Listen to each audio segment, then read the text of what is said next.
ዩቱብ ላይ ቪዲዮ መስራት ልጀምር ነው እናንተ።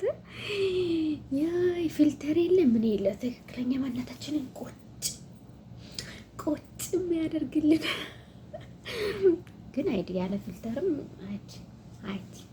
አይዲ ወጣለ ዩቱብ ለመስራት አልሙሂም አሁን እኔ የመጣሁት ወላሂ አጭር ነገር ለማውራት ነው። በጣም ወላሂ በጣም እያንገበገበኝ በቃ ወላሂ ሁል ጊዜ ነው እንደውስ ባየው ቁጥር የሚያስለቅሰኝ። እሱም ምንድነው በባህር ሰው የምታመጡ ሰዎች እባካችሁን በባህር ሰው አታምጡ። ወላሂ ላዚም በባህር የሚመጡ እየመጡ የሚያለቅሱ ሰዎች በጣም የሚያሳዝነው። ወላሂ ትናንትና ወላሂ ስንት ሰው ሞተ መሰላችሁ በባህር እየሰመጡ ማለት ነው። እና በተቻላችሁ መጠን እንትን በሉ ከኢትዮጵያ የሚመጡትን ሰዎች እንቀበላለን ብላችሁ አታምጡ። ከኢትዮጵያ የሚመጡ እንመጣለን ብለው ግዴታ የሚጫናችሁ ከሆነ እኛ ብር አንቀበልም፣ ብር የለንም። አታውሯቸው አስለን በጣም ስሬስ ሆናችሁ ተቆጧቸው። ምክንያቱም አንደኛ መተው ቢሞቱባችሁ እህት ወንድሞቻችሁ ቢሞቱ እናንተ ሰበብ ከምትሆኑ ለምን ታመጣቸዋላችሁ? ሁለተኛ ደግሞ መምጣት ከፈለጉ በአሁኑ ሰዓት ሳዑዲ አረቢያ በህጋዊ መንገድ መምጣት ይቻላል። ብር ካላችሁ በህጋዊ መንገድ መምጣት ይቻላል። ወር ባልሞላ ውስጥ ከእነሱ የሚጠበቀው ፓስፖርታቸውን ብቻ ነው። ገባችሁ?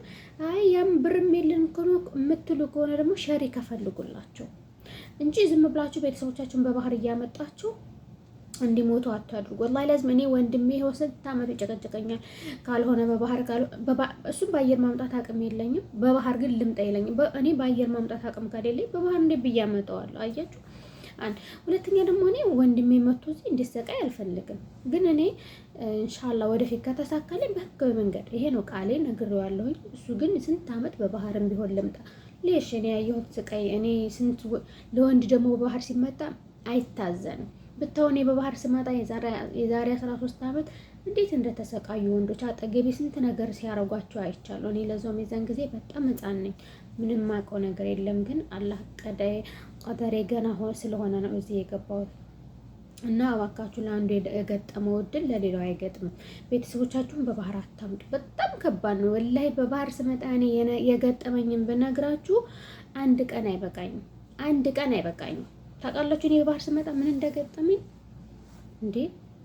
እኔን ተውትና ከኔ የባሱ ስንት አሉ። አልሐምዱሊላህ በሰላም ገብቻለሁ። ግን ከኔ የባሱ ስንት አሉ።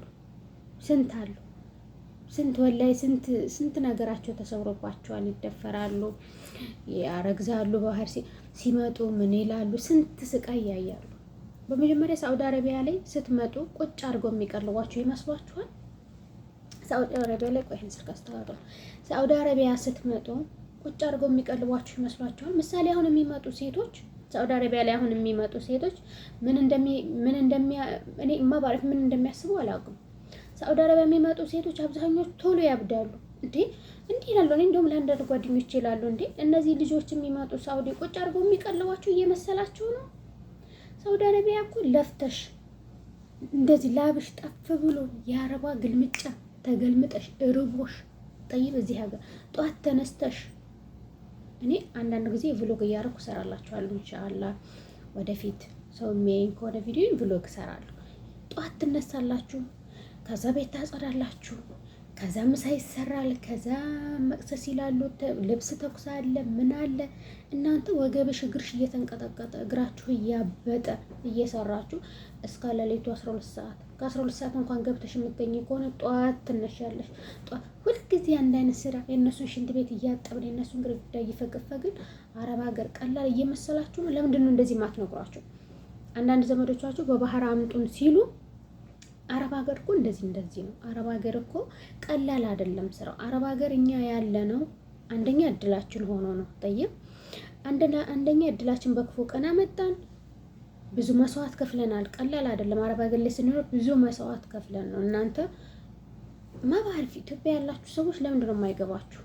የምሬን ነው ይመስለኛል። እኛ እዚህ ሀገር ተቀምጠን አንዳንድ ጊዜ አንበላም አንጠጣም ብለን ያጠራቀምነው ብር በዛ አድርገን ስንልቅ በቃ ፍስ የምናደርግ ነው የሚመስላችሁ። አሁን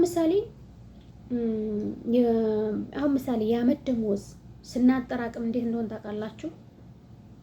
እኔ አሁን ጫማዬን ባሳያችሁ የስራ ጫማ የተቀደደ ኢጃዛ መውጣት እየፈለኩ ኢጃዛዬን ትቼ ጠይብ በታክሲ መሄድ የሚችለውን ነገር ታክሲዬን ትቼ በእግሬ እየኳተንኩ ጠይብ እንደ ሰው ወጥቶ መዘነጥ መዝናናት እያማረኝ ያንን ትቼ ነው ያንን ብር ለማጠራቀም።